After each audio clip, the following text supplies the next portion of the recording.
Chapter 8, A Rattlesnake Diet. Everything was now ready, and one morning 4 wagons started.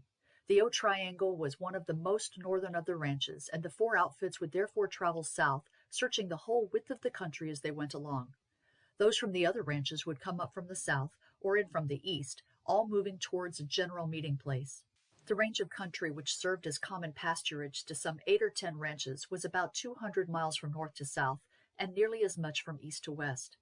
The eastern portion of this great tract consisted of plain, sometimes flat and level, but more often undulating.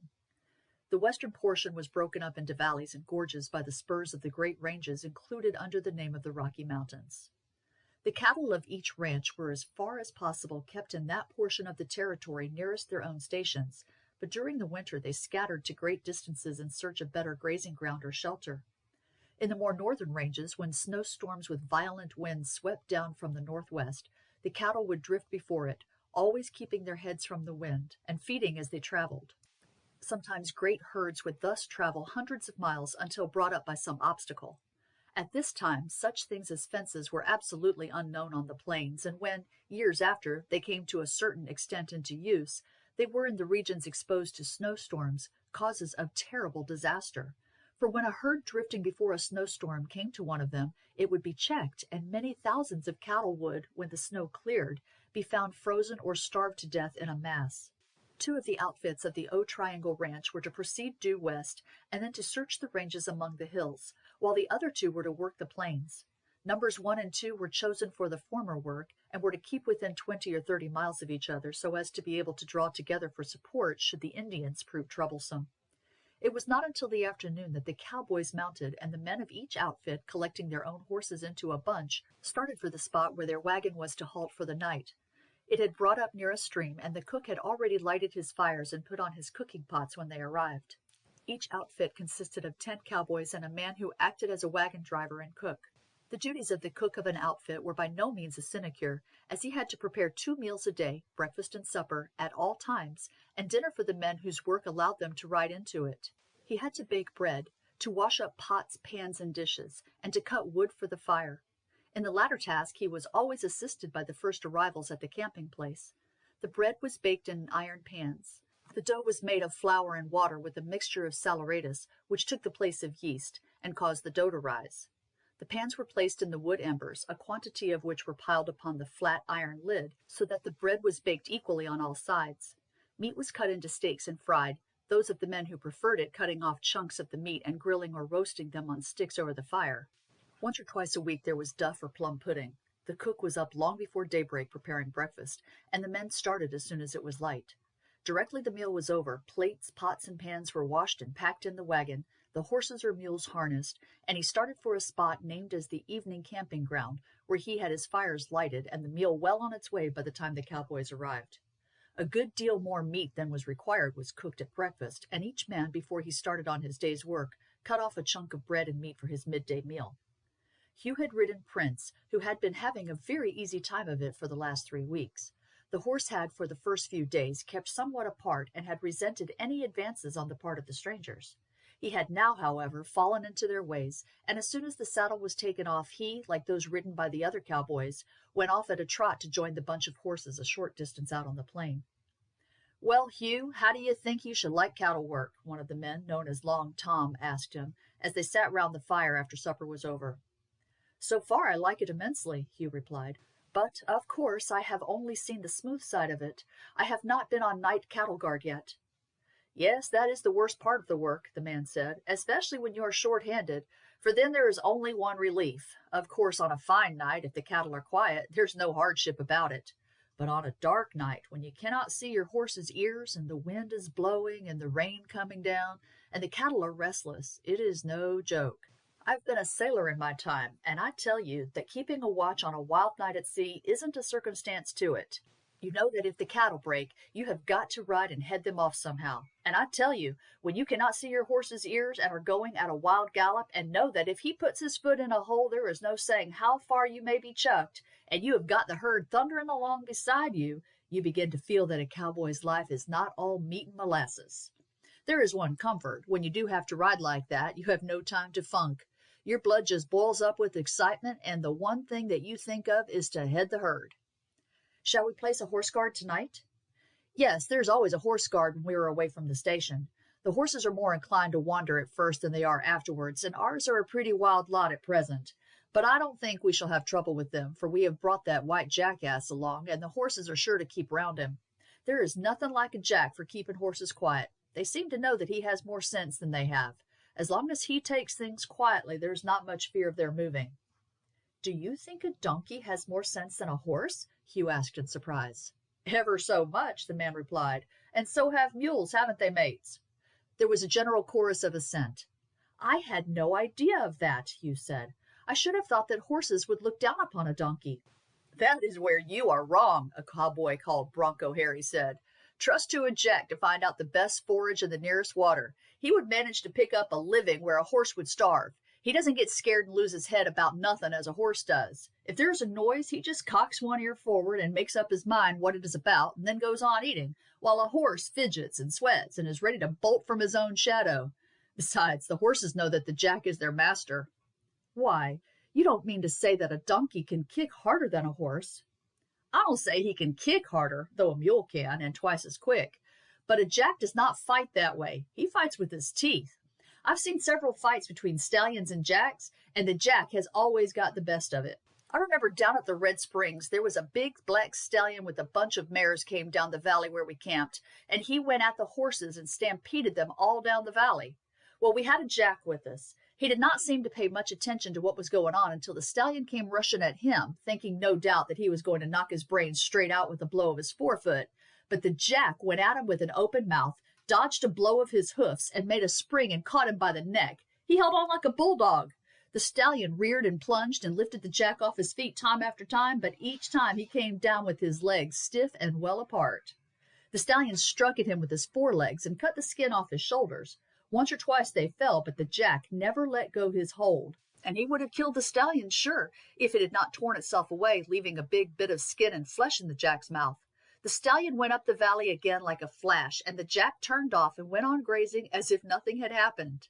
Jacks don't have a chance in towns, but give them a free hand out on the plains, and I'll tell you, they are just choke full of sense. But it is getting dark, and I'm first on guard, so I must be off.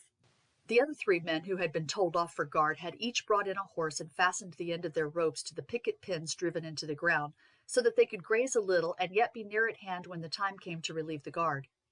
How do you know when to wake? It is habit, Bronco Harry said.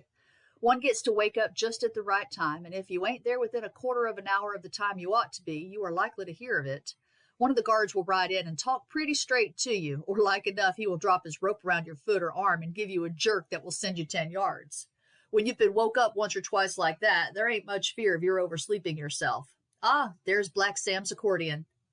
Black Sam was the cook, a merry, good-tempered Negro, and the outfit which secured Sam with the wagon considered itself in luck. Cowboys are very fond of music, and Sam's accordion helped to while away the evening. For the next 2 hours there was singing and choruses, and then the men rolled themselves in their blankets with their feet to the fire, and the camp was soon asleep.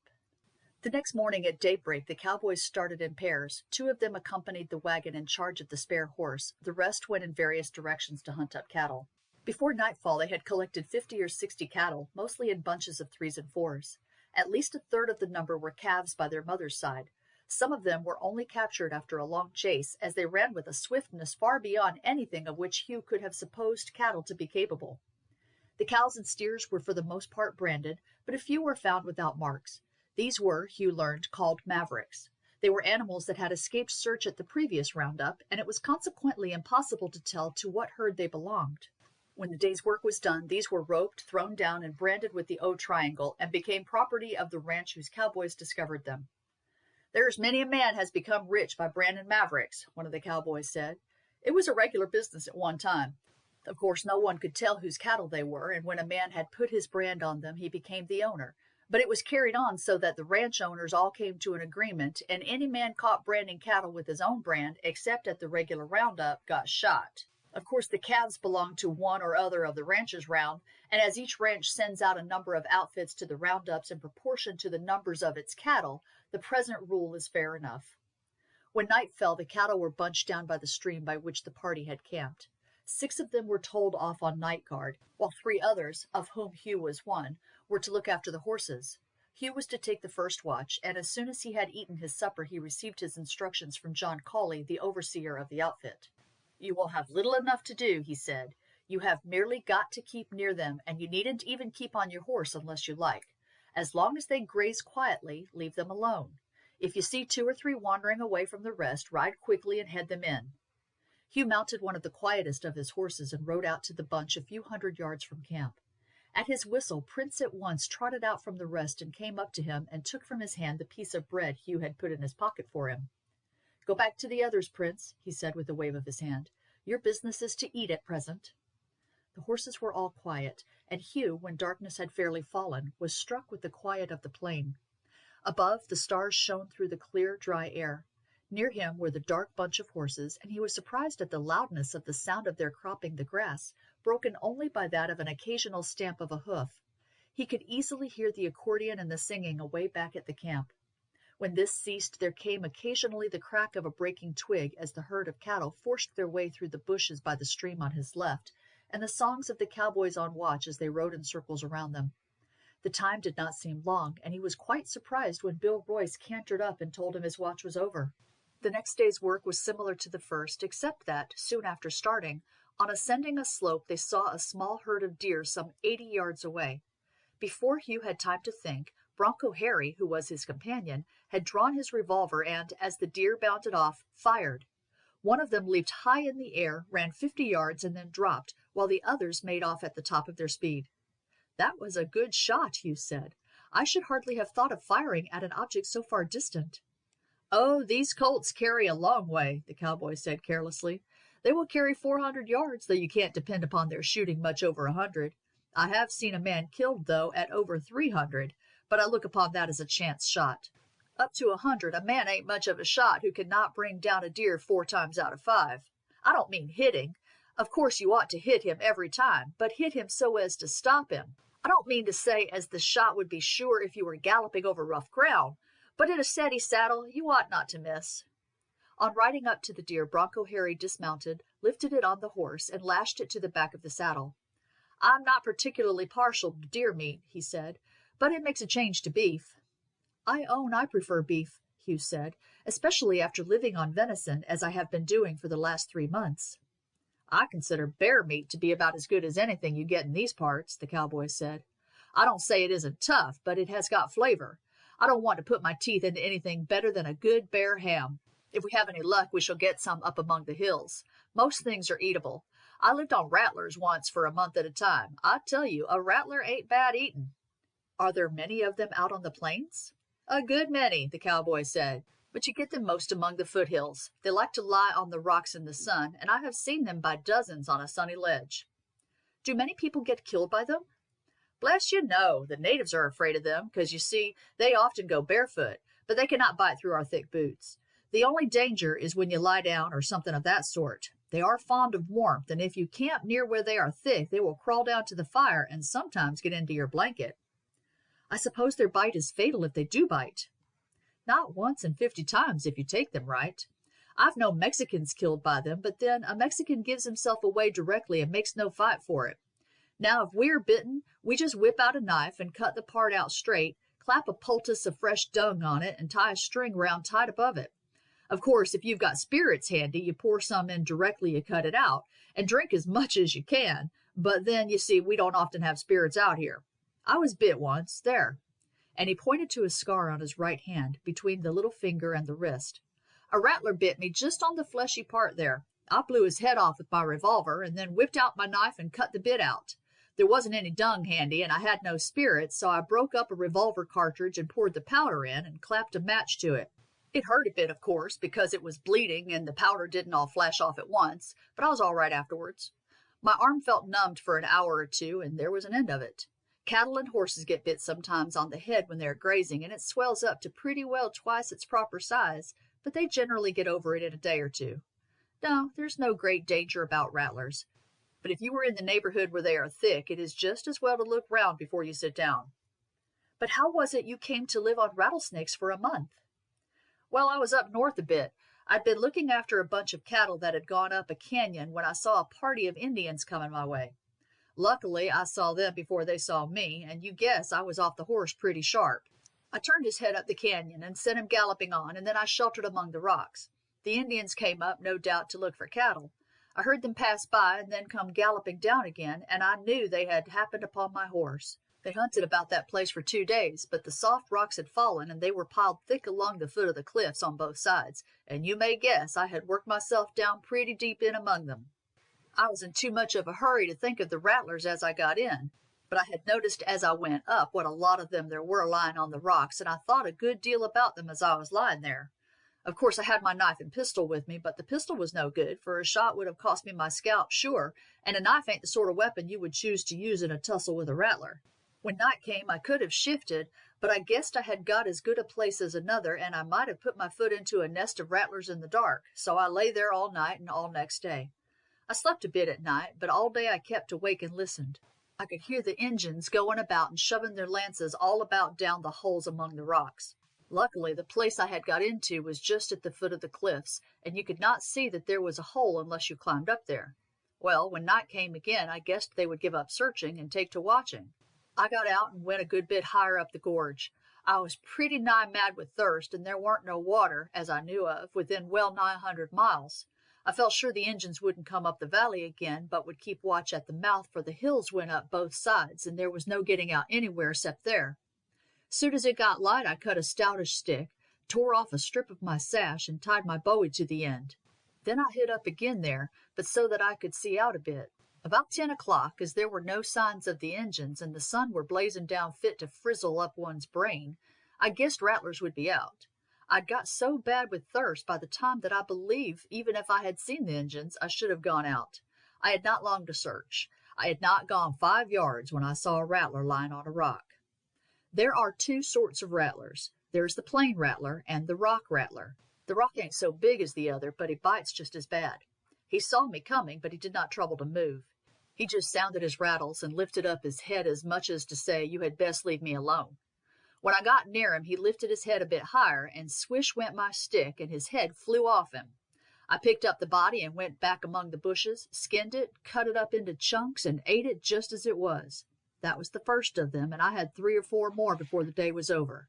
That night and next day I remained quiet, except to fill up my larder, and the next night crawled down to the mouth of the valley, and just where it narrowed I could hear Injuns talking.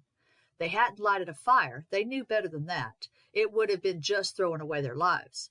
So back I went again, for I could not tell how many of the skunks were there. I guessed perhaps they would come up the valley again the next day, so I hid again in my old place, and it was lucky I did, for in the afternoon I heard their horses' feet and knew there must have been a dozen of them. That night I went down again. I could hear no voices, and I crawled out and out until I was well on the plain, but they was gone. That were just what I had expected. They had got my water skin with my horse, and knew well enough that no one could have stood that 4 days' heat in that valley without dying or going off his head, and as they could see nothing of me, they must have thought that I had got into some hole and stuck there till I died. Their own water, too, must have been running short, and they couldn't stay any longer, so off they had gone. I wasn't much better off than I was before. They had driven the cattle away, and as to starting to walk 100 miles without water, the thing were not to be thought of. I had found there was juice enough in the rattlers to do me. Besides, there were plants growing about that would help me a bit if I chewed the leaves, so I made up my mind that there was nothing else to do but stop. Some of my mates would be sure to get up a hunt for me when they found that I didn't come back. I didn't care so much now that I could light a fire, for I was getting pretty sick of raw rattler. I lit one next morning right up at the head of the valley, choosing a place among the rocks where I could pitch a stone over it and hide the ashes if the Injuns should take it into their heads to pay me another visit. Every morning I cooked enough rattlers for the day, and then took them down and sat among some bushes high up at the mouth of the valley, so that I could see if anyone was coming 2 or 3 miles away, for I hoped that a deer or a bear or perhaps a head or 2 of cattle might come up, but nary one did I see, though I stayed there a month. At the end of that time I saw 4 mounted figures far out on the plain, and pretty soon made out they was cowboys. They was riding towards the hills, and you bet I tracked out to meet them pretty slick. They was 4 men of my own outfit. They had halted for 3 or 4 days after I were lost, and scoured the plains pretty considerable for me. Then they were obliged to go with the rest to drive the cattle into the station, and as soon as they got there, they started out again, making up their minds that they wouldn't go back till they found my body. They reckoned for sure that I had been scalped, and never expected to do more for me than to bury me. They had been 4 days riding along at the bottom of the foothills, searching every valley. They had a spare horse or two with them with water and grub. Yes, that is how I came to live on rattlers for a month, and though I don't say anything against them as food, and allow as they make a change to cow's flesh, I have never been able to touch them since." "That was a close shave," Hugh said, "and I suppose people do get lost and die on the plains sometimes." "Lots of them, but not old hens, you know. A cowboy gets to know which way he's going without looking at a mark. At night he's got the stars to guide him, but tenderfeet often get lost, and when they once lose their bearings, there ain't much chance for them unless someone happens to come along. They most all go out of their minds the same day. They run a bit and then drop down, and then run another way and drop again. I tell you, there ain't a more awful sight than a man who has been lost for a day or two, and you've got to look out sharp if you come upon one of them, for he is as like as not to shoot you, being altogether off his head and taking you for an enemy. I once came across a chap who was off his head, but who hadn't gone weak. He drew his six-shooter when he saw me. It was a long way from a station, and I had no time to fool about, and I didn't want to get shot. He fired once, and the ball went pretty close, so I knew I might chuck away my life by going near enough to rope him. So I fetched out my pistol and took a shot at his ankle, and, of course, down he went. As I expected, he let drop his pistol as he tumbled, and before he could get it again, I had ridden up and roped him. Then, of course, it were easy enough. I tied him tight first, poured a few drops of water into his mouth, fastened him across the horse behind the saddle, and rode with him into the camp. He were laid up for nigh 6 weeks with his ankle, but it saved his life. Hello, he broke off, reining back his horse suddenly. There's a good bunch of cattle right up that dip ahead of us. We are on the wrong side of them now, and if they was to catch sight of us, we should have a long ride before we came up to them. We must work round and come down on them from the other side and head them this way, then we shall be traveling at the right direction. Hugh's eye, less accustomed to search the plains, had not caught the cattle. How far are they off? He said. About a mile. You go round to the right, and I'll go round to the left. When you get to where you think you are behind them, stop until you see me. Or, look here, you are new at this sort of thing, so we may as well ride together until we get to your station, else we might miss each other and lose a lot of time. So saying, he rode off at full speed, Hugh, who was on Prince, following him. As they went, Hugh congratulated himself that he had not started by himself, for riding up and down the undulations and making a half circle as they were doing, he very soon lost all idea of direction. After 10 minutes riding, the cowboy reined in his horse. Now, he said, they are in the next dip, just about over the line of that bush. I will go a bit further round and come down on the other side of them. You move on to that bush and wait until you see me coming, and then ride forward. Keep on their flank. That dip lies just about in the line of the camp, so keep them going that way. Hugh rode until he approached the bush Harry had pointed out, and then sat quiet until he saw the cowboy approaching from the opposite direction. The latter threw up his arm, and Hugh moved forward. A few strides of the horse took him to the brow, and there, below him, some 40 or 50 cattle were grazing. Bronco Harry was already dashing down the opposite slope. For a moment the cattle stood with heads up and snorts of alarm, and then, as the cowboy uttered a wild yell, dashed off down the hollow. A little behind them, one on each side, rode the two cowboys, and for 3 miles there was no change in their relative position. Then the speed of the cattle began to abate, but they kept on at a run for another 2 miles, and then settled gradually into a walk. An hour later the camp was reached. There is no occasion to watch them, Bronco Harry said as they arrived within a quarter of a mile of the wagon. They will go on to the stream and have a drink, and then lie down in the shade of the bushes, or else mix up with the other cattle down somewhere there. They have done enough running for today. Back early, Harry, the cowboy who had remained behind to look after the horses said. Yes, we have been in luck. Got a goodish bunch. Hello, Sam. Hello, Bronco Harry, the negro replied, putting his head out of the wagon. Got any hot water? 'Cause we want tea. Not got now, but make him quick. Plenty of fire in the ashes. Not expect anyone back to dinner. Only just 12 o'clock. Well, here we are, Sam, anyhow. Hand me out a frying pan. A hot dinner is better than a cold lunch any day. I've brought you in a stag, Sam. Dat's good, Bronco. Deer meat's better than cow meat. Not a bit of it, Sam. It does for a change, but you cannot go on eating it every day as you can beef, unless you've got to, and then one can eat anything. Are we going out again after dinner, Harry? Hugh asked as they watched the beef frying over the embers of the great fire. No, sirree, we have done our day's work. We have brought in our bunch, and a good bunch it is. It is just luck that we came on them early and are back early. If it had been the other way, we might not have got back until after dark. Maybe we mightn't have got back until tomorrow. After we have done our meal, we will go and see if the cattle have settled down quiet, and if they have joined the rest. If they have, we will have a bathe in the stream and then wash our shirts. It will be a good opportunity. One don't get many chances of washing up on a roundup. The cattle were found to have joined those brought back in the day before, and the cowboy's program was carried out. You ought to practice with that six-shooter of yours, Hugh. A cowboy ain't thought much of if he can't shoot straight. Look at that tin on the low bough there. That has been there ever since we were here a year ago. I mind that someone stuck it up for a tenderfoot to shoot at. Now you see me knock it off. Jehoshaphat! He exclaimed when, as he put his hand on the butt of his pistol, a sharp crack sounded beside him and the tin fell to the ground. A laugh from Hugh accompanied the shot. How in thunder did you do that? The usual way, I suppose, Hugh said. I drew my pistol and pulled the trigger. The cowboy looked him over from head to foot. I tell you what, Hugh, you are a fraud. You come here as a tenderfoot, and you can sit on a bucking bronco. You've a good notion of throwing a rope, and you can shoot like lightning. Where did you get it all? I have simply practiced, Hugh said, smiling at the other's gravity of manner. I made up my mind to take to ranching some months ago, and I practiced with the pistol and rope before I started, and as I told you, I have been 3 months hunting. It don't seem natural, the cowboy said doubtfully. I don't say the shot was out of the way, for it were an easy mark enough at 20 yards, but it were the spryness of the shooting that fetched me. That is what I have been specially practicing, Bronco. I was told that the great thing was to be able to draw quick. Well, let us see a little more of your shooting. He walked to the tree and picked up the tin. Hugh put in a fresh cartridge in place of that he had just fired. Now I will throw this up, and you fire at it in the air. Bill Royce had told Hugh that this was a favorite mark of the cowboys, and not having any tins out on the plains, he had thrown up sods or the head of a stag for Hugh to fire at. Harry took his place about 5 yards from Hugh. Now, he said.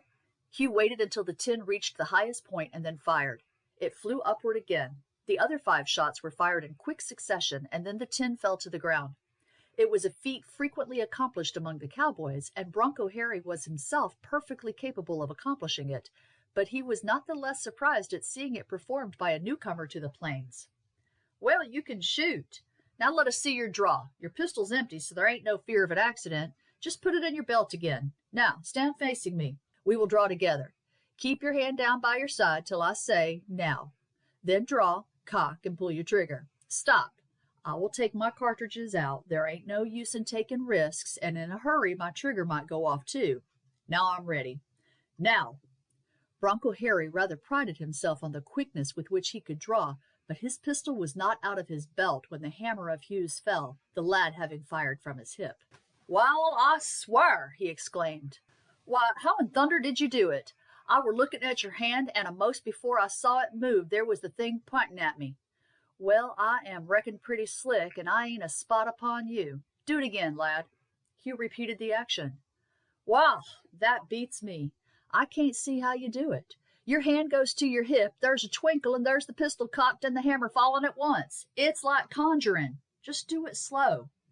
Hugh showed that as his hand fell on the pistol, his thumb rested on the hammer and his forefinger on the trigger, while the others closed on the butt, drew the pistol from the belt, and threw the barrel forward. It is just practice, he said. I have been at it for the last 6 months. Well, young fella, Bronco Harry said solemnly, I have been out on the plains for 10 years, and I have seen pretty considerable shooting, but I never saw anything that was a circumstance to that. You are all right. You can get into a muss with the worst bad man in Texas just as soon as you like, and you have got him sure. I wouldn't have believed it if I hadn't seen it. It is a kind of lightning trick. It are useful to be able to back an unbroken bronco. It are useful to throw a rope sartin and sure at full gallop over rough ground. But it are 50 times more useful to be able to draw a pistol like a flash as you do. Well, let us go back to camp. You don't mind my telling the boys. It would be hardly fair as any of them should get into a muss with you, thinking as they had got a soft thing, and it will keep you out of trouble. For you may be sure as no one is likely to be getting up a muss with you when they know it would be sartin death. Do as you like, Bronco, but it seems to me that there is no fear of quarreling. Everyone seems to be wonderfully good-tempered and not to mind a bit what jokes are played upon him. That is so, Hugh. People are apt to keep their temper when they know that if they don't, someone gets killed. But it won't always be like this. You see, we have all been going through the winter, and some of us have been having pretty hard times. And anyhow, we're all pleased to be at work again and out on the plains. But you will see this kind of thing won't last long. When the work gets heavy and men don't get 4 hours a night in their blankets, and the herds take to stampeding and one thing and another, men's tempers won't be as they is now.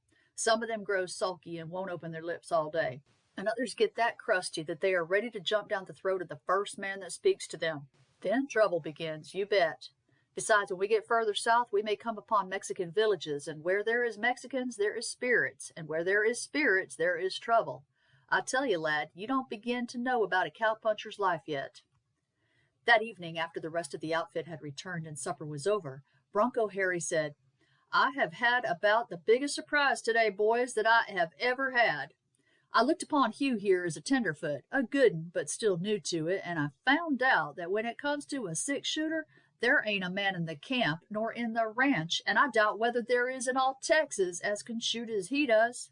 No one expressed a doubt as to the cowboy's assertion, for on the plains to doubt a man's word is a grave insult, but there was a murmur of surprise. I don't say as he is the straightest shot, Harry went on. He is a good shot, although maybe there are plenty who can beat him. But when it comes to quickness of drawing, I never see a man who was a spot to him. That's so, Bill Royce put in. Hugh can shoot straight, wonderful straight. But I've seen men shoot better, and he ain't quite sartin in his shooting when he is going at a gallop, although he'll learn that. But as for his quickness, well, I don't know how he does it. His pistol is out before I have time to get a grip of mine. Let us see you, Hugh, 2 or 3 of the cowboys said simultaneously. I have no objection, Hugh said, standing up. What shall I fire at? Oh, fire at anything. It ain't the aim, it's the quickness Bronco and Bill are talking about. Here's a mark I have often seen him fire at when we were out on the plains together. And taking a stick of about the thickness of his wrist from the fire, Bill Royce walked 10 or 12 paces away. Then he held out the stick, which was blazing at the end. All eyes were fixed on Hugh, who drew and fired from his hip, and the burning end of the brand flew in fragments. There was an exclamation of astonishment from all present. Well, I never, Tom Long said. In course the shot were nothing from the shoulder, but there ain't many as could do it from the hip. But that ain't so much, it were the quickness. How on earth did you do it? I had my eyes on your hand, and I don't know how it were done no more nor a baby. Wall, Hugh, I've never felt like quarreling with you, and you may take your Davy, I shall never feel like it now.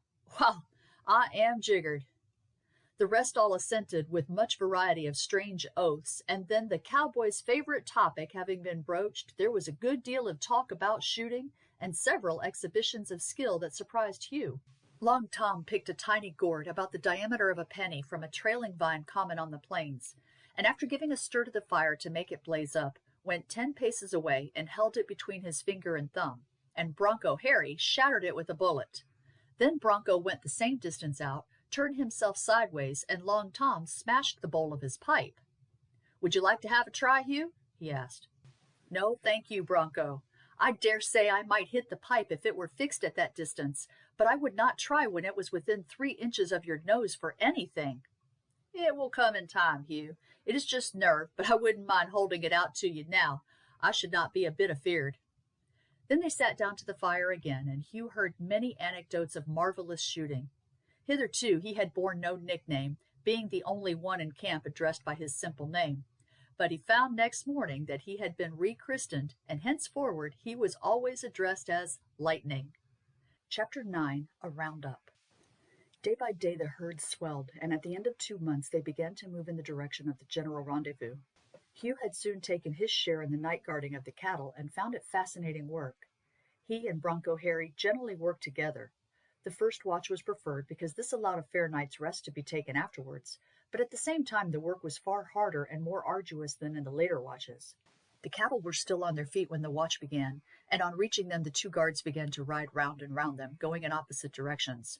For a time the cattle would go on feeding, then gradually they would lie down until perhaps all but 5 or 6 were on the ground.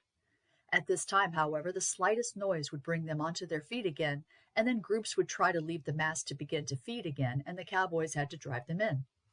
Upon a dark night they depended more upon their horses' sight than their own, for these would of their own accord leave the close-packed circle and strike out to turn back any animal that had wandered from it. At last, after an hour or two, the herd would all subside, and the cowboys would flatter themselves that their work was done.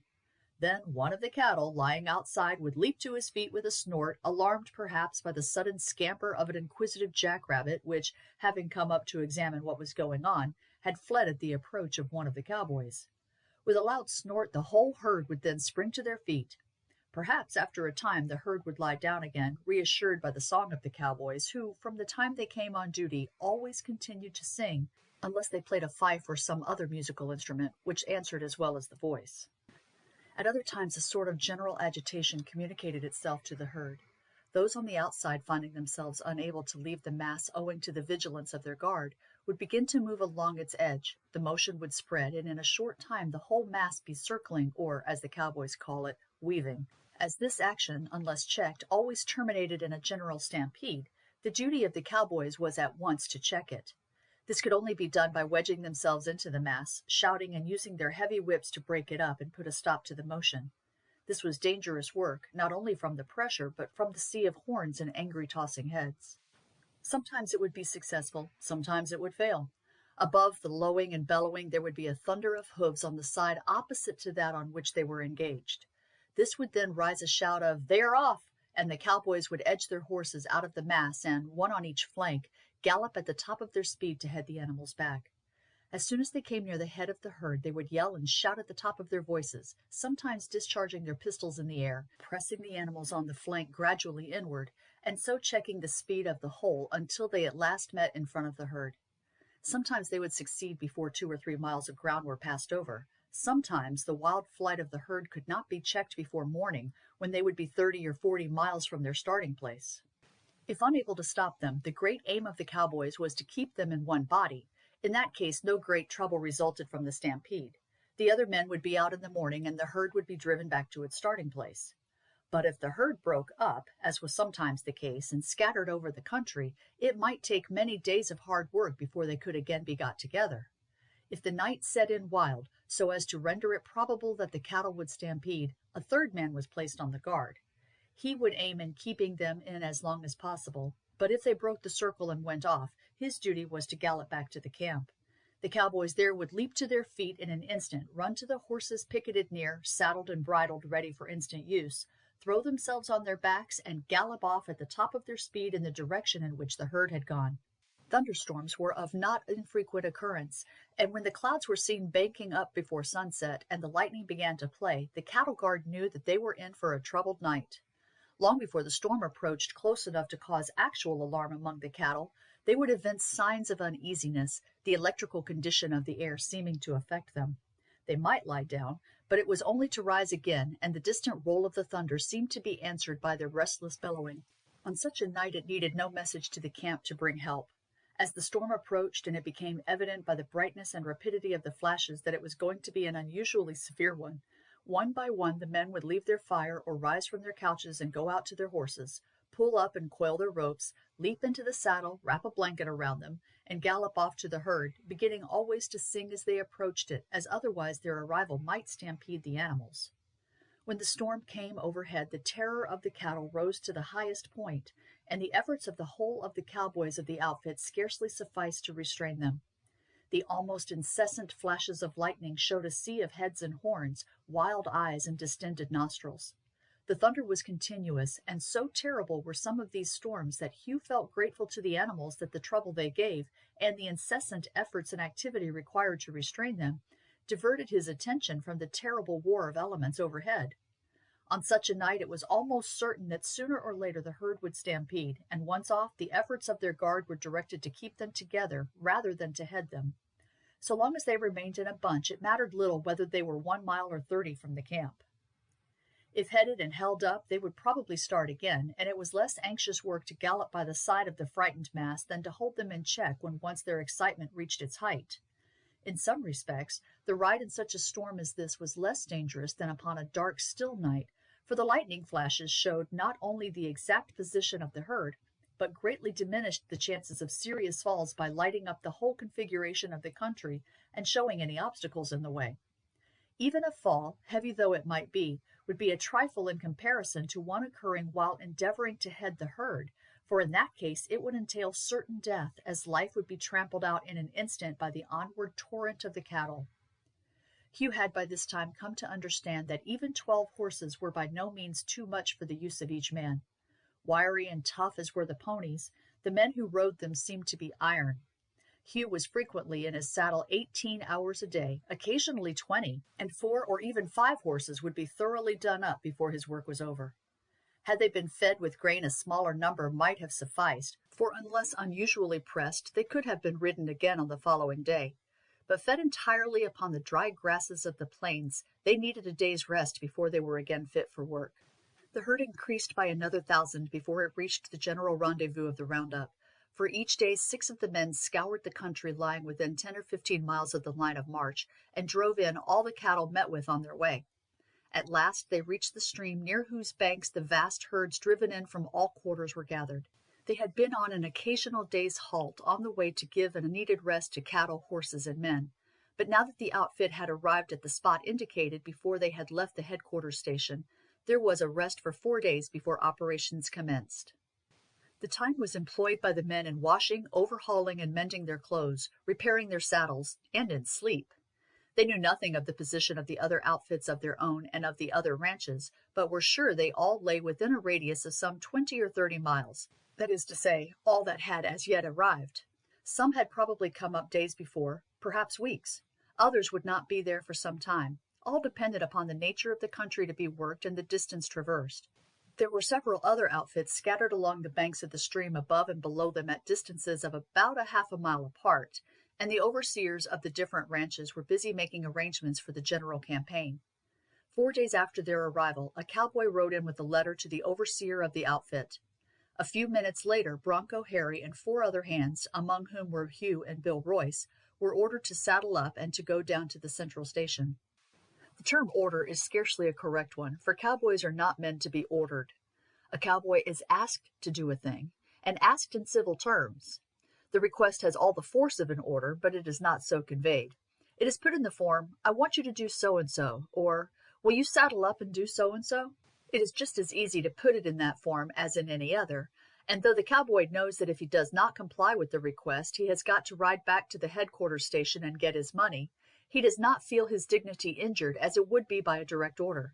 There are no men more independent than cowboys. They know their value, and a really good man knows, and this was more especially the case at that time, that he has but to ride to the next ranch to get employment. The consequence is that although willing to work to the utmost of his powers in the interest of his employer, he by no means regards that employer as a master, but treats even the chief manager on terms of absolute equality, and insists on being so treated by him in return. "Bronco Harry," the overseer said, "I want you, Jack Johnson, Bowie Bob, Chunky Royce, and Lightning Hugh to saddle up and ride down to the Forks and help in the roundup. The wagon is going to stay here till our herd is called up.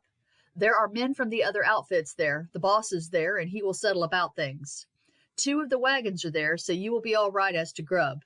I expect you will be there about a fortnight, and then the others will come down and take your place." "Are we to take down our other horses?" the cowboy asked. "No. Number 1 outfit will take charge of the cattle as they are cut out and branded. Number 3 will take the next mob. Anyhow, you won't want horses except to take you down there." "All right," Harry said, and proceeded to call the other 4 together. In a few minutes the horses were brought in and saddled, the blankets rolled up and strapped to the saddles, and the 5 men chosen, after eating a hasty meal, started for the point named, which was some 25 miles distant. "Now you're going to see some fun, Hugh," Bill Royce, who had got the nickname of Chunky from his short, square figure, remarked as they rode along. "Yes," Bronco Harry put in, "you will have to look out sharp, Hugh. I tell you it is pretty lively work when you get hold of a 6 months calf and the old savage of a mother is trying her best to hook you. There ain't a day that some fella don't get hurt, but as long as you don't let a cow jam you against the post, it don't much matter. That is what you've got to look to special. A chuck in the air don't much matter, nor being knocked a dozen yards or so, but if you get jammed by one of those brutes against the fence, there ain't nothing to do but to bury you." 3 hours' riding brought them to the Forks. 2 or 3 large herds of cattle could be made out far on the plains. Another mob could be seen not far from the wooded hollow that marked the course of the stream. Horsemen were hovering round them, and there was a confused mass of animals in what looked to Hugh like a strong stockade near it.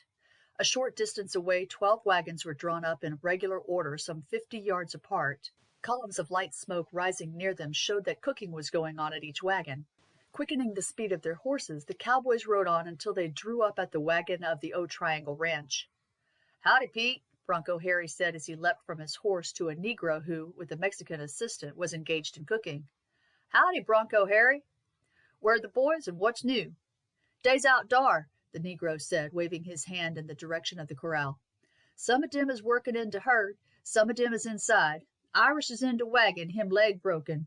New York John got killed 3 days back." "That's bad, Pete. How'd he manage that?" "Old cow hooked him. Ran horn right through him body. Irish got tossed against the post." "I suppose there are boys down from the other outfits here, Pete?" "Yes. 5 number 3, 5 number 4. Number 4 came in dis morning. Now you come dat make 15 in all our outfit. Dat too much for Pete to cook for." "Well, you've got someone to help you, Pete, so you ought not to grumble." Pete made a grimace as much as to signify that he did not consider the assistance of the Mexicans to be of much account. Between the men of these two races there was a general feud, while the cowboys looked down upon both and as a rule refused to allow them to work with them except in the capacity of cook. "Where are our horses, Pete?" "Number 1 horses over deer," the Negro said, pointing to a group of horses out on the plain. "Young Nat looking arter them." "Well, we may as well take our horses out there, boys," Bronco Harry said, turning to the others. "It is no use picketing them here. We ain't likely to want them." "I will ride them out," Hugh volunteered. The others removed their saddles and bridles, and Hugh drove them out to the group on the plain. "Well, Nat, how are you getting on?" he asked a boy of about 15 years old who was lying on the ground with his horse's rein over his arm near them. "Oh, I'm all right," the boy replied. "Been here a week, and getting pretty tired of this job, you bet, with nothing to do but just to lie here. Blast all camps, I say." "You ought to be at school, you young imp," Hugh laughed. "I would just as soon be doing that as lying here," the boy said. "It will be all right when I get to be a cowboy, but there ain't much fun about this. Just come in?" "Yes." "Who's with you?" Hugh gave the names. "Bronco Harry ain't a bad sort," the boy said. "The others ain't of much account." "You had better tell them so," Hugh said with a smile. "I would tell them if I thought fit," the boy said angrily. "You don't suppose that I'm afraid of any of that mob?" "I know you are a very bad man, Nat," Hugh said with assumed gravity, "a very dangerous character in a camp, but I hope you won't do any of them any harm." "I shan't do them no harm if they don't do me any," the boy said, "but I don't take no sauce from no one." By this time Hugh had unsaddled Prince, and placing the saddle over his head and carrying the bridle in his hand, nodded to the boy and started back to the camp, while Prince joined the 4 horses, which began to graze at a little distance from the rest. Presently 2 or 3 of the other horses came over to the newcomers, and after a little snorting apparently recognized them as friends with whom they had been acquainted at the head station, and this fact being established, Prince and his companions were allowed to join them. There were many boys like Nat out on the plains, for the most part lads who had run away from home and who were now training up to be cowboys, being engaged in day herding the horses, work that demanded but little skill or attention. They were generally regarded with favor by the outfits to which they were attached, for the cowboys as a rule are silent men, and the liveliness of the boys amused them. These boys generally grew up into the most reckless and daredevil of cowboys, speedily picking up the worst language and imitating the wildest follies of their companions, and they would have been an unmitigated nuisance in the camps had they not been frequently sternly called to order by men with whom they knew there was no trifling. It was not until nightfall that the work ceased and the cowboys returned to their wagons. They had been working without a break since daylight, contenting themselves with eating a piece of bread and cold meat standing at their work in the middle of the day.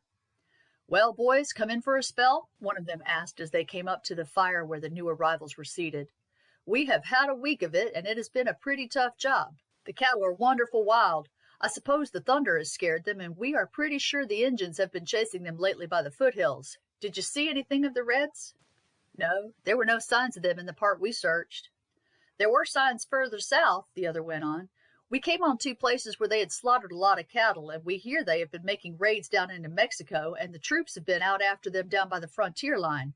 Anyhow, the cattle are wilder than usual. You have heard, I suppose, that New York John has been rubbed out?" Yes, we heard that, and I've been talking to Irish. He seems getting on all right.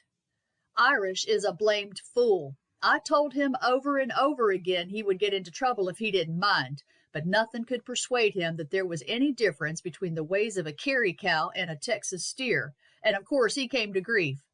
I should have thought that New York John would have known better than to get himself hooked like that, but it were not altogether his fault. He were holding a calf, and he had his eye on the old cow, who had got her dander up pretty considerable. One of the men had roped her, and New York John naturally thought that she was safe.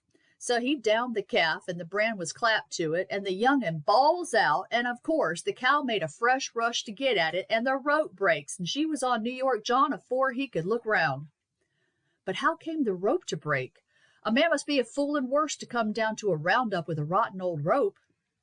Well, the rope was a new un. You may guess there was a lot of talk over it, and it put our backs up a bit that New York John should get killed that way. The rope were a new un, and there warn't no doubt about that, but it had been cut half through. Who had done it, in course, no one knew.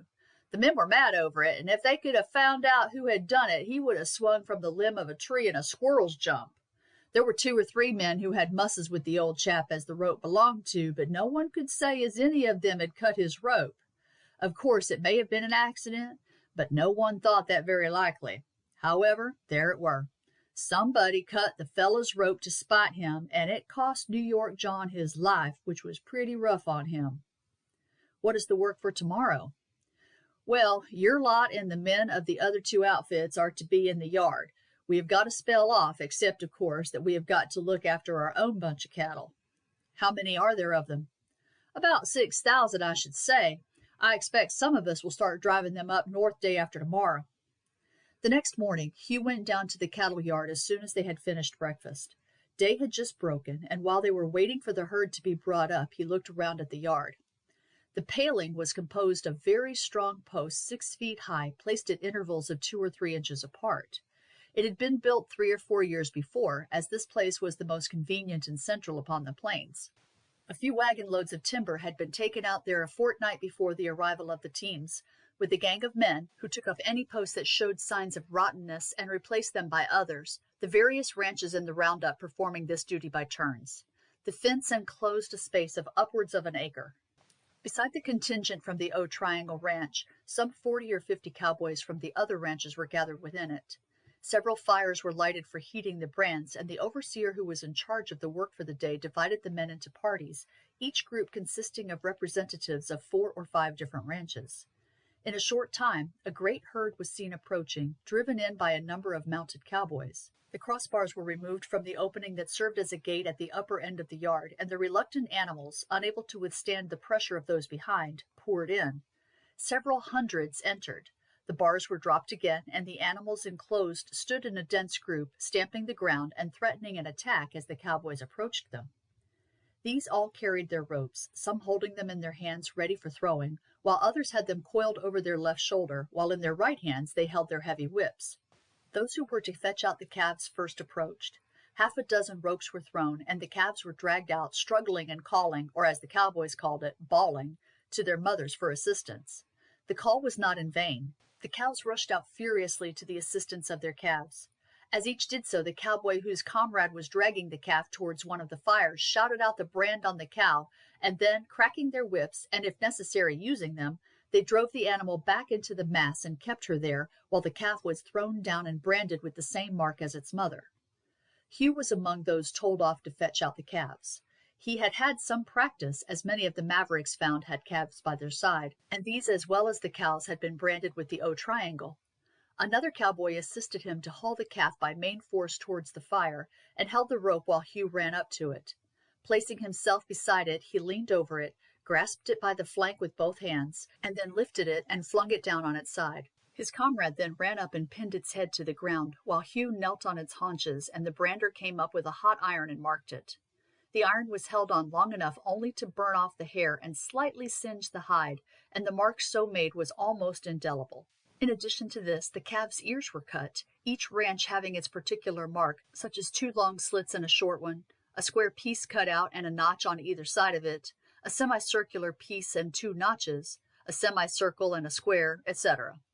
These marks were very durable, but even these often became confused owing to the ears getting torn by a rush through thorns or by the action of a neighbor's horn in a close press or during a stampede.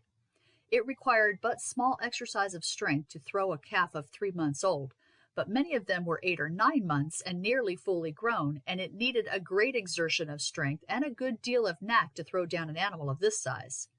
Once or twice Hugh had narrow escapes, for some of the cows, in spite of the cowboys' whips, burst through them and rushed to the assistance of their calves, but each time the ropes descended over their heads or caught them by their legs and threw them to the ground before they reached them. After an hour of this work he was relieved by one of the other men, and took his turn at the lighter work of keeping back the cows. When every calf in the yard had been branded, the gate at the lower end was opened and the animals driven out, while a fresh mob was admitted from the herd. So the work went on until the herd had all passed through the yard and the calves had been branded. Then there was a quarter of an hour's rest, while another herd was driven up and the work recommenced. By nightfall, some 9,000 animals had passed through the yard, and nearly 4,000 calves had been branded. Begrimed with sweat and dust, the cowboys went down to the stream, where most of them bathed and all had a thorough wash, and then went up to their wagons to supper. "How do you feel now?" Bronco Harry asked Hugh when he threw himself down by the fire. "I feel broken up altogether, Harry. My back and loins feel as if I had been beaten to a pulp. I believe I have strained every muscle of my arms, and my hands and wrists are so stiff that I can't close my fingers." "Yes, calf chucking is pretty hard work until you get accustomed to it," the cowboy said. "It is knack more than strength, though it needs a lot of strength too when you have got a rampageous 10 months calf in your hands." "I have not got the knack yet," Hugh said, "and anything over 6 months I had to have roped by the legs and thrown, but I suppose I shall be able to tackle them in time." In the case of the cows that had been branded only a year or two before, there was no difficulty in recognizing the brand, and so to decide upon the ownership of the calf. But in the case of older cows, the brand and ear marks had in some instances both become so far obliterated that it was difficult to decide what they had originally been. Over these brands there were sharp and sometimes angry disputes among the cowboys belonging to the different ranches. The case was generally settled by the overseer in charge of the day's operations, calling upon 3 cowboys belonging to ranches unconnected with the dispute to give their opinion as to what the marks had originally been. Their decision was accepted by all parties as final, and the cow rebranded as well as the calf. "What do you do when the brand is so far gone as to make it altogether impossible to say what it was?" Hugh asked. "It would not get here at all in that state," the cowboy replied. "It would have been rebranded at once by the outfit that first found it, just as if it had been a maverick. But in that case, of course, any cowboy would claim the cow as belonging to his ranch if he could convince the others that the old brand was the one used by it. They never brand over the old mark. That must be left as an evidence." The next day happened to be Sunday, and Hugh felt glad indeed that he had a day on which to recover from his stiffness. Sundays were always kept, except in cases of great emergency, as a day of rest, cowboys taking the opportunity to wash and mend their clothes, to practice shooting with their revolvers, or to run races with their horses. At roundups, these races afford one of the chief interests to the cowboy, for rivalry between the various ranches runs high, and the men are ready to bet their bottom dollar upon the representative of their own ranch. "Have you ever tried that horse of yours against anything fast, Hugh?" one of his comrades asked. "No, I am sure he is very fast, but I have never really tried him." "We were fools not to think of that before," Bronco Harry put in. "We ought to have raced him against some of the others and have found out what he can do, and then we might have made a soft thing of it. I suppose you wouldn't mind trying him, Hugh?" "Not at all, but if he is to race you had better ride him instead of me. I shouldn't say you were much above 9 stones and a half." "I don't know what you mean by your stone," Harry said. "We don't reckon that way out here. I was 135 pounds last time I weighed at the head station." "That is 2 pounds more than I said. Well, I am certainly 20 pounds heavier. I should say 25, and that makes a lot of difference." "I should think so. Still, we had best have a trial, Hugh, before we try to make a match. That is a good horse of yours. I mean the one you first mounted and who played such tricks with you. I should some day like to try him against my best and see how they go. I dare say you will get him again before the roundup is over." "What length do you run your races here, Bronco?" In general, they were short dashes, not above a half a mile at the outside, but sometimes a match is made for some distance. Well, when we have had dinner, we will trot out into the plain. We must go off a goodish bit and make sure that none of the boys of the other ranches are within sight. Accordingly, when dinner was over, Bronco Harry and Hugh went out to the horses. Prince come trotting out as soon as he heard Hugh's whistle, and Bronco Harry soon dropped his noose over the neck of his own horse. They then put on the saddle and bridles which they had brought with them, and went off at a canter across the plains. They ran 3 or 4 trials. The result showed that Bronco's horse was quicker in getting off, and that in a quarter of a mile dash there was little to choose between them. But at longer distances than this, Prince was, in spite of the greater weight he carried, much the faster. "That horse can go," the cowboy said admiringly. "I shouldn't mind if there were a pack of redskins coming behind me if I was on his back. The worst of him is he is so good looking. If he was ugly to look at, we might clean out all the camps, but he looks so good that I'm afraid we shan't be able to get much money out of him. Well, now, we won't race him this evening. There are sure to be some matches on, and I will ride my horse. That way I shall find out what there is in the camp, and whether there is anything that can beat him as much as your horse can do. Don't you go cavorting about on him. Just let him run with the rest of the mob, then he won't be noticed. There's too much to be got through in this camp for men to take stock of the horses. Then if we keep him dark, we can get someone to set up his horse against the best of ours. We will put the boys up to it when we get back, or someone may be blowing about your horse." There were, as the cowboy anticipated, a number of races run that evening. Bronco Harry beat 2 other horses, but lost his winnings and more in the 3rd race, when he was beaten somewhat easily by an animal which, in point of looks, was greatly the inferior of his own. "That is just what I told you, Hugh," he said, when, after unsaddling his horse and sending it off to join its companions on the plains, he returned to the wagon. "I am a blessed fool, for I ought to have known that when that cross-tees man offered to back that ugly-looking brute against mine, he were a sight better than he looked. He just shot off like an arrow at starting. I didn't lose anything afterwards, but I couldn't pick up them 3 lengths he got in the first 40 yards. If we make a match against him, we must see that it ain't less than half a mile."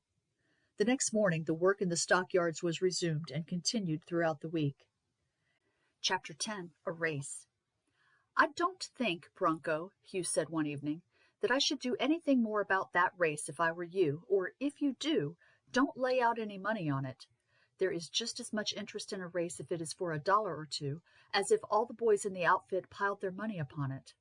That horse beat yours pretty easily, quite as easy, I should say, as Prince could beat him for that distance, and I really don't think that Prince would have any pull of him in races of the length you have been on here. A 20-mile gallop, I feel sure he would leave anything in camp behind easily, but I certainly would not race him any long distance of that sort. If I had a troop of Indians after me, Prince would have to do his best, whether it was 20 miles or 50, but I would not press him when it was merely a question of making money on him. Your horse was beaten, and, of course, we none of us like to own that the cross-tees men have got a better horse than we have. I am quite willing that Prince should run for the honor of the ranch, but I don't feel at all sure about his winning, and should be sorry to see the boys plank their dollars down heavily upon him." "All right, Hugh, it is your horse, and I will do as you want, but I should like to take that fellow down a bit. He is one of those fellows as is always blowing. He rather likes to be thought a bad man, and is said to be very handy with his 6-shooter. On Sunday morning, after breakfast was over, the cowboy in question, with 2 or 3 men of the same ranch, came across from their wagon to that of the O-Triangle men. "Have you got anything else that can go in this crowd?" he said, addressing Bronco Harry. "There don't seem to be any horses worth talking about in the whole roundup. Some of our boys say as how they have seen one of your lot on a likely-looking bay." "Well, I don't deny he is a good-looking horse," Bronco Harry said, "and can go a bit, but he is slow at starting, and that critter of yours is too speedy for the bay to have a chance of catching him up in a quarter of a mile. Make it a bit over, and I will ride him myself against you if you like." "I don't care about a half-mile," the man said, "but I will split the difference if you like. Or if you fancy your critter for a long journey, I'm open to make a match 10 miles out and back, each side to put down $200. "What do you say to that, mate?" Bronco Harry said, turning to Hugh. Hugh shook his head decidedly. "I wouldn't have ridden him at racing speed 20 miles if there were $1,000 at stake," he said. "But if you like to take up the offer, you can ride him." "Oh, it is your horse, is it?" the cowboy said. "Why don't you ride him yourself?" "Because I ride something like 2 stones heavier than you do," Hugh said, "and if the horse is going to race, he may as well have a fair chance." "Well, how much shall it be for?" the cowboy said, turning again to Bronco Harry. "I suppose we may as well say the same stake. $100 a side, I suppose. That won't hurt you if you fancy the horse." 2 or 3 of the O Triangle men broke in together. "Take him up, Bronco. We will all chip in." "Very well, then, that is settled," Bronco Harry said. "Shall we say 5 o'clock? I suppose we shall ride the same course as last time. I will go out now and step the distance if you will go on with me." "All right," the man said, and they at once proceeded to mark out a distance of 700 paces, which they both agreed was somewhere about halfway between a quarter and a half a mile. A wand, to which Bronco attached his neckerchief, was stuck up as the winning post, while a low bush marked the point from which they had started to measure. The news soon spread through the camp, and many of the cowboys of the other ranches strolled in to find out what the O Triangle men thought of their chances, and to see whether they were disposed to back their horse. Hugh, however, persuaded them not to risk their money. "You see," he said, "my horse didn't beat Bronco's by much." "No more did the other chap, Hugh. He just jumped 2 lengths ahead, and after that Bronco held him." "Yes, I know that," Hugh replied, "but we don't know that he was doing his best." "That is so," Bronco agreed. "He knew he had got me, and there was no use in giving his horse away. I expect he had got a bit in hand. I don't think it is good enough to bet on. Now let us get this money together." 20 of the men put down their $5 at once, and as the others wished also to have a share, Bronco Harry said, "Well, you 3 put in your $5 each, and Hugh and I will make it up to 50. Like enough, they will be laying odds on their horse, especially when they find we won't bet, so that at the last moment I will take them up for this 50, and if we win, we will put it to the stakes and divide up all round." The proposal was at once agreed to. Towards the end of the afternoon, they found that the Cross-Tees men were offering 3 and 4 to 1 upon their horse, for the odds had run up rapidly, as none of the other cowboys were disposed to back the O Triangle, seeing that the men of that ranch would not bet on their horse. At the appointed hour, the 2 competitors went to the post. There had been several minor races, but these had attracted comparatively little interest. Every man in camp, however, had assembled for the purpose of seeing this contest, and they were now gathered near the winning post. A cowboy belonging to a neutral ranch was to act as starter. The 2 riders had divested themselves of their heavy boots. "You must shake him up to begin with, Bronco," Hugh had said to him before he mounted. "He will do his best afterwards. He hates being passed, and when he sees the other ahead of him, he will go all he knows." "Now," the starter said, when the 2 horses stood side by side in a line with him, "I shall walk on 20 or 30 yards ahead so that you can both see me. Then I shall hold up my 6-shooter and fire. Don't either of you start till I do. I may fire straight off. I may wait a minute after I've got my hand up.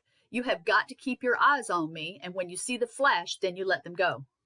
Both men fastened their spurs onto their stockinged feet, and as the pistol went off, struck their heels into their mounts, while, at the same moment, Bronco Harry brought down his whip smartly on Prince's quarter. Astonished at this treatment, the animal gave a bound forward and started at full gallop. There was no occasion for the other man to use his whip. His horse knew what was expected of it, and with its hind legs gathered under it, had been expecting the signal, and was even more quickly away than Prince. It did not, however, gain more than a length. For the first 300 yards the horses maintained their relative position, but Prince was tugging at his bridle, and his rider, though shouting and yelling as if to urge him to his fullest speed, was yet holding him in. Then the leading horseman, thinking that Prince was doing his best, and feeling certain that he had the race in hand, dug his spurs into his horse, and the animal in a few bounds had added another length to his lead. But Bronco Harry loosened his pull at the reins and let Prince go, and before another 100 yards had been passed, his head was level with the other's stirrup. The Cross-Tees man whipped and spurred, while Bronco Harry sat quiet on his horse and contented himself by maintaining his present position. When 100 yards from home, he shook his horse up and slightly touched him with a spur. Almost instantaneously, Prince was level with his opponent, and then dashing on ahead passed the flagpost 3 lengths in advance amidst a loud cheer from the O Triangle men, and from most of the other cowboys, for although few had ventured to back the horse, there was a general feeling of satisfaction at seeing the Cross-Tees man beaten. The latter, without a word, circled round and rode straight back to his wagon, and the stakeholder handed over the stake and bets, which had both been deposited with him, to Bronco Harry. $250, he said, as he put the roll of notes in his pocket, for the bets had been made at 3 to 1. "I call that an easier way of making money than cow punching." I can't stand treat boys because there's no liquor in camp, but remember, I owe you one all round the first time we meet in a saloon." Returning to camp, the division was made, and each of the 25 men received his share of $10, together with the money he had staked. "I shouldn't be surprised, Hugh," Bronco Harry said as they sat round the fire, "if we have trouble with that skunk. He is a bad-tempered lot at best, and he dropped his money heavy, for I hear he put in all the stake himself, and he bet some besides. He took 20 off me last week, but he has dropped pretty well half his season's money. You see if he don't try and get up trouble." "If he does, leave him to me, Harry." "I don't want to leave him to you, Hugh. I rode the race, and if he wants fighting, he will get it here. But I am afraid it is likely enough he will try and make trouble with you. He knows that I'm a pretty tough hand, but he thinks you nothing but a tenderfoot, and that sort of fellow always fixes a quarrel on a soft if he gets the chance." "Well, as you know, Harry, I can take care of myself, and I would much rather it was me than you. I know that you are a good deal better shot than I am, but you know you are not nearly so quick with your weapon. There would be no occasion to shoot, I fancy." "You are right there, lad. If you get the drop on him, you will see he will weaken directly." The evening, however, passed off without the defeated cowboy making his appearance. "He reckons it wouldn't do," Tom Long said. "You see, the whole crowd would be agin him if he were to come and get up a muss because he has been beaten a race. A fellow who runs his horse is bound to look pleasant whether he wins or whether he loses, and a good many of the boys was saying as they never see a worse thing than the way he galloped off after Bronco came in ahead of him. If he was to come down here and make a muss, he knows that for sure the crowd wouldn't stand it, and that if everything wasn't perfectly square, they would come Judge Lynch on him in no time. Now, a man may take the chance of being shot in a quarrel, but when, if he ain't shot by one man, he is likely to get hung by a crowd, it takes a pretty hard man to run the chances. Only look out for him, Bronco. I believe he has got a touch of Mexican blood in him, although I dare say he would shoot the man who ventured to say so, only it is there for all that, and you know a Mexican don't mind waiting months so that he gets even at last." "That's so," Bronco Harry agreed. "A greaser is about the worst sort of white, that is, if you can call them white. I don't know, but I hate them more than Injuns." On the following morning, half No. 1 outfit started north with a herd of 5,000 cattle that had been picked out from those driven in and branded, and Hugh, with his 4 mates, now took their turn at driving in the herds to the yard. This was much more to Hugh's taste than the previous work had been. He did not mind the work of hauling out and throwing the calves, nor of keeping back the cows, but he hated seeing the calves branded, and still more the operation of cutting their ears. It was, of course, necessary work, but it was painful to him to share in, and indeed he had generally managed to get Bill Royce to exchange work with him when he was told off to perform these operations. The herding, on the other hand, was good fun. The animals seemed to have an instinctive repulsion for the stockyard. Many of them had been branded there the previous year and probably recognized the spot. At any rate, there were constant attempts to break away, and it needed all the energy and vigilance of their guard to drive them down to the yard, and still more to keep them there while awaiting their turn to enter it. But more exciting still, and much more dangerous, was the work of those who kept guard at the lower end of the yard. As the animals came out, the calves were half mad with terror and pain, and the cows furious at the defeat of their efforts to succor their offspring, so that it was dangerous work for the men of the various ranches to pick out the animals bearing their brand and to drive them off to the knot of animals gathered at some little distance away under the guard of 2 of their comrades. Sometimes the cows made furious charges, which it needed all the agility of horse and rider to avoid. Then, as the animal rushed past, a rope would be thrown over its head or under its leg, and an instant later it would come to the ground with a crash. This generally proved sufficient.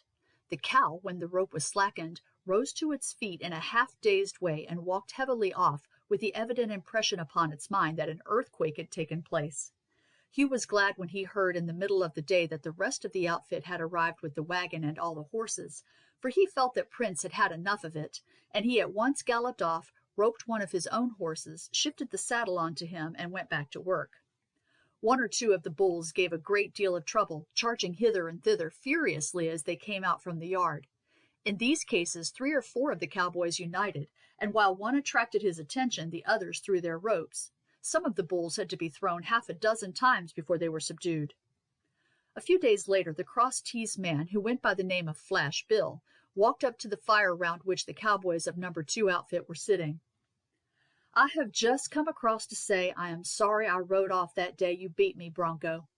I allow it was a mean trick of me, but I was riled pretty considerable. Still, I oughtn't to have done it. It weren't the right thing." "It weren't," Harry said. "But now you own up, there is an end of it. Sit right down and have a smoke." For some time the conversation turned upon horses. 2 or 3 other men of the Cross Tees ranch sauntered up and joined in. Presently Flash Bill turned to Hugh, who had taken no part in the conversation, and said, "Have you a mind to trade that horse?" "No, I wouldn't sell it at any price," Hugh said. "It exactly suits me, and I should find difficulty in getting another as good." "Seems to me as I have seen that horse before," the man said. "Had him long?" "I have had him about 8 months," Hugh replied. "Curious, I seem to know him. Can't think where I've seen him. Somewhere out west." "I bought him at McKinney," Hugh said. "Oh, you bought him, did you?" "How do you suppose I got him?" Hugh asked shortly. "Oh, there are plenty of horses out on these plains as never was paid for," Flash Bill said. "I don't say there are not," Hugh replied. "At any rate, I expect you are a better authority about that than I am." "What do you mean by that?" "I mean exactly what I say," Hugh said quietly. "Do you mean to say as I have been a horse thief?" the man exclaimed furiously. "I mean to say exactly what I did say," Hugh replied. "Then you are a liar," and the man's hand went to his hip. To his astonishment, before his finger had closed on the butt of his pistol, he was looking down the barrel of Hugh's revolver. "Drop that," Hugh exclaimed, "or I fire." Flash Bill threw up his hand. "Now you will take that back," Hugh said. "I take it back," Flash Bill said sullenly. "You've got the drop on me, though how you did it I don't know. There ain't nothing more to be said. I take it back." "There is an end of it, then," Hugh said, replacing his pistol in his belt. "You thought you had got a soft thing. You see you've made a mistake." "You had better git, Flash Bill," Bronco Harry said. "You ain't wanted here. You came over to make a muss, and only I knowed as Hugh could hold his own with you I would have put a bullet into you myself when I saw your hand go to your pistol. You git, and if you will take my advice you will git altogether. You can't play the bad man in this camp any longer after weakening before a young chap as is little more than a tenderfoot." With a muttered execration, Flash Bill got up and, followed by the men of his own ranch, walked up. "You did mighty well, considering that is the first trouble you've been in, Hugh, but you did wrong in not shooting. The rule on the plains is, if one man calls another either a liar or a coward, that fellow has a right to shoot him down if he can get his gun out first. That's the rule, ain't it, boys?" There was a chorus of assent. "You may call a man pretty nigh everything else, and it don't go for much. We ain't shy as to our words here. But them 2 words, liar and coward, is death, and you would have done well to have shot him. You bet you'll have trouble with that fellow some day. You'll see he will go now, but you'll hear of him again." "I could no more have shot him than I could have flown," Hugh said, "for he was really unarmed." "He would have shot you if he had been heeled first," Long Tom said, "and there ain't a man in the camp but would have said that you had been perfectly right if you had shot him, for it is sartin he came over here bound to kill you. I agree with Bronco. You have done a mighty soft thing, and maybe you will be sorry for it some day. I have heard say that Flash Bill has been a mighty hard man in his time, and I guess as stealing horses ain't been the worst thing he has done, and I reckon he has come back here to work for a bit because he has made it too hot for himself in the settlements. Well, it's a pity you didn't shoot." The next morning as they were saddling their horses, Flash Bill rode past. He had his blankets and kit strapped behind his saddle. He checked his horse as he came up to them. "I give you warning," he said to Hugh, "that I'll shoot at sight when we meet again. You too, Bronco Harry." "All right," Bronco Harry replied. "We shall both be ready for you." Without another word, Flash Bill put spurs to his horse and galloped away. This was the regular form of challenge among the cowboys. Sometimes, after a quarrel in which one of them had got the drop on the other, and the latter had been obliged to take back what he had said, mutual friends would interfere. And if the row had taken place when one or other of the men had been drinking, or when there was no previous malice or dislike between the men, the matter would be made up and things go on as before. If, however, the quarrel had been a deliberate one, and one or the other considered himself still aggrieved, he would take his discharge and leave the camp on the following morning, giving his antagonistic notice that he should shoot at sight when they next met, and whether the meeting was alone on the plains, in a drinking saloon, or in a street, both parties would draw and fire the moment their eyes fell on each other. That Flash Bill should have been forced to take back his words by this young hand of the O Triangle Ranch was a matter of the deepest astonishment to the camp, and Hugh found himself quite a popular character, for Flash Bill had made himself very obnoxious, and with the exception of 2 or 3 men of his own camp in the Cross-Tees outfit, the men of that body were more pleased than anyone else that the bully had had to leave. None were more astonished than the men of the other outfits of the O Triangle Ranch. They had heard Hugh addressed as Lightning, but curiosity is not a cowboy failing, and few had given a thought as to how he had come by the appellation. 1 or 2 had asked the question, but Bronco Harry had, the night before his party started the roundup, said to the others, "Look here, boys, if anyone asks how Lightning Hugh came by his name, don't you give him away. They will learn one of these days, and it will be as good as a theater when he does that gun trick of his, so keep it dark from the other boys." The few questions asked, therefore, had been met with a laugh. "It is sort of a joke of ours," Bronco Harry had said to one of the questioners. "You will see one of these days why it fits him." Hugh was not sorry when the time came for his outfit to start. They had charge of a herd of 8,000 or 9,000 animals, all belonging to the O Triangle. It was customary for most of the ranches to drive their own cattle, after a roundup, towards the neighborhood of their station for the convenience of cutting out the steers that were to be sent down to market, or herds, principally of cows and calves, for purchasers who intended to establish ranches in the still unoccupied territory in New Mexico, Colorado, Dakota, and Montana. Some of these herds would have thousands of miles to travel and be many months upon the journey. Many of the cowboys looked forward to taking service with these herds and trying life under new conditions in the northern territories. When the beef herds, and such cow herds as the manager of the ranch wished to sell, had been picked out and sent off, the rest of the cattle would be free to wander anywhere they liked over the whole country until they were again swept together for the roundup, unless other sales were effected in the meantime, in which case parties of the cowboys would go out to cut out and drive in the number required. The number of cattle collected at the roundups was enormous, many of the ranches owning from 40 to 80,000 cattle. A considerable number were not driven in at the roundup, as the greater portion of the beef cattle, which had already been branded, were cut out and left behind by the various outfits, and only the cows and calves, with a few bulls to serve as leaders, were driven in. Nevertheless, at these great roundups in Texas, the number of the animals collected mounted up to between 200,000 and 300,000. 2/3 of the work was over when No. 2 outfit of the O Triangle Ranch started. "Well, I am glad that is over, Bill," Hugh said as they halted at the end of the first day's march. "I am not sorry," Bill Royce replied. "It is desperate hard work. All day at the stockyard and half one's time at night on guard with the herds is a little too much for anyone." "Yes, it has been hard work," Hugh said, "but I don't think I meant that so much as that it was not so pleasant in other ways as usual. The men are too tired to talk or sing of an evening. One breakfasted, or rather swallowed one's food half asleep before daylight, took one's dinner standing while at work, and was too tired to enjoy one's supper." "I reckon it has been a good roundup," Bronco Harry said.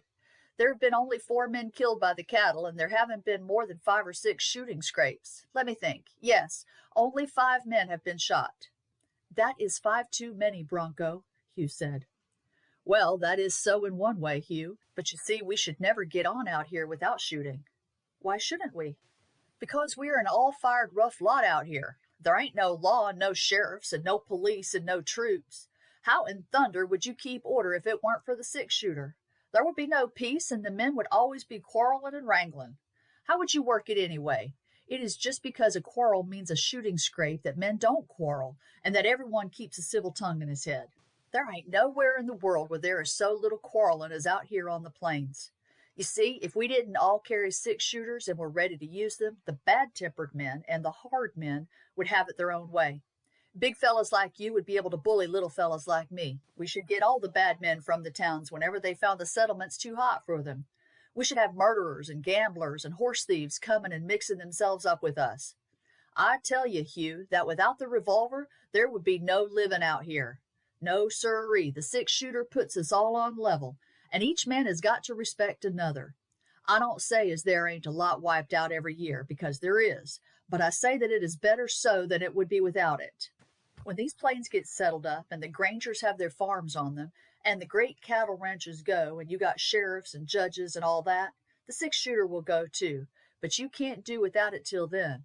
The revolver is our sheriff and judge and executioner all rolled in one.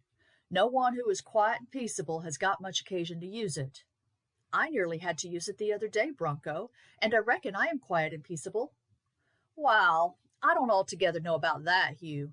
I don't say as you want to quarrel, quite the contrary, but you made up your mind before you came here that if you got into trouble you were going to fight, and you practiced and practiced until you got so quick that you are sure you can get the drop on anyone you got into a muss with. So, though you don't want to get in a quarrel, if anyone wants to quarrel with you, you are ready to take him up. Now, if it hadn't been so, there wouldn't have been any shooting irons out the other night. Flash Bill came over to get up a quarrel. He was pretty well bound to get up a quarrel with someone, but if you had been a downright peaceable chap, he could not have got up a quarrel with you. If you had said quietly, when he kinder said as how you hadn't come by that horse honest, that Bill here had been with you when you bought him, and that you got a document in your pocket, signed by a sheriff and a judge, to prove that you had paid for it, there would have been no words with you. I don't say as Flash Bill, who was just spoiling for a fight, wouldn't have gone at somebody else. Likely enough, he would have gone at me. Well, if I had been a quiet and peaceable chap, I should have weakened too, and so it would have gone on until he got hold of somebody as wasn't going to weaken to no one, and then the trouble would have begun. I don't say as this is the place for your downright peaceable man, but I say if such a one comes here, he can manage to go through without mixing himself up in shooting scrapes. But in that way a man like Flash Bill, let us say, who was known to be ready to use his pistol, might bully a whole camp. Yes, if they were all peaceable people, but then, you see, they ain't. This sort of life ain't good for peaceable people. We take our chances pretty well every day of getting our necks broke one way or another, and when that is so, one don't think much more of the chances of being shot than of other chances. Besides, a man ain't allowed to carry on too bad. If he forces a fight on another and shoots him fair, mind you, the boys get together and say, this can't go on, and that man is told to get, and when he is told that, he has got to. If he don't, he knows what he has got to expect. No, sirree, I don't say as everything out in the plains is just arranged as it might be in New York, but I say that, take the life as it is, I don't see as it could be arranged better. There was a chap out here for a bit as had read up no end of books, and he said it was just the same sort of thing way back in Europe, when every man carried his sword by his side and was always fighting duels, till at last the kings got strong enough to make laws to put it down and managed things without it. And that's the way it will be in this country.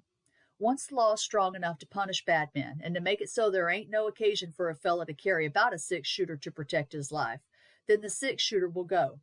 But that won't be for a long time yet. Why, if it wasn't for us cowboys, there wouldn't be no living in the border settlements. The horse thieves and the outlaws would just rampage about as they pleased, and who would follow them out on the plains and into the mountains? But they know we won't have them out here, and that there would be no more mercy shown them if they fell into our hands than there would be to a rattler. Then again, who is it keeps the engines in order? Do you think it is Uncle Sam's troops? Why, the Redskins just laugh at them. It's the Cowboys. It ain't so long ago, Long Tom put in, as a boss commissioner came out to talk with the natives and make them presents and get them to live peaceful. People out in the East who don't know nothing about Injuns are always doing some foolish thing like that. The big chief, he listens to the commissioner, and when he is done talking to him and asks what presents he should like, the chief said as the thing that would most tickle him would be a half-dozen cannons with plenty of ammunition. But, says the commissioner, we can't give you cannon to fight our troops with. Troops, says the chief, who cares about the troops? We can just drive them whenever we like. We want the cannons to fight the cowboys. That chief knew what was what. It is the cowboys as keeps back the redskins. It's the cowboys as prevents these plains getting filled up with outlaws and horse thieves, and the cowboys can do it 'cause each man has got 6 lives pretty sartin at his belt, and as many more as he can take time to slip in fresh cartridges for, and because we don't place much value on our lives, seeing as we risk them every day. We know they ain't likely to be long anyhow. What with death among the herds, shooting scrapes, broken limbs, and one thing and another, and the work which wears out the strongest in a few years, a cowboy's life is bound to be a short one. You won't meet 1 in 10 who is over 30. It ain't like other jobs. We don't go away and take up with another trade. What should we be fit for? A man that has lived on horseback and spent his life galloping over the plains, what is he going to do when he ain't no longer fit for this work? He ain't going to hoe a corn patch or wear a biled shirt and work in a store. He ain't going to turn lawyer or set up to make boots or breeches. No, sirree. He knows his 10 years is about as much as he can reckon on if his chances are good, and that being so, he don't hold nothing particular to his life. We ain't got no wives and no children. We works hard for our money, and when we gets it, we spend it mostly in a spree. We are ready to share it with any mates as comes along hard up. It might be better, and it might be worse.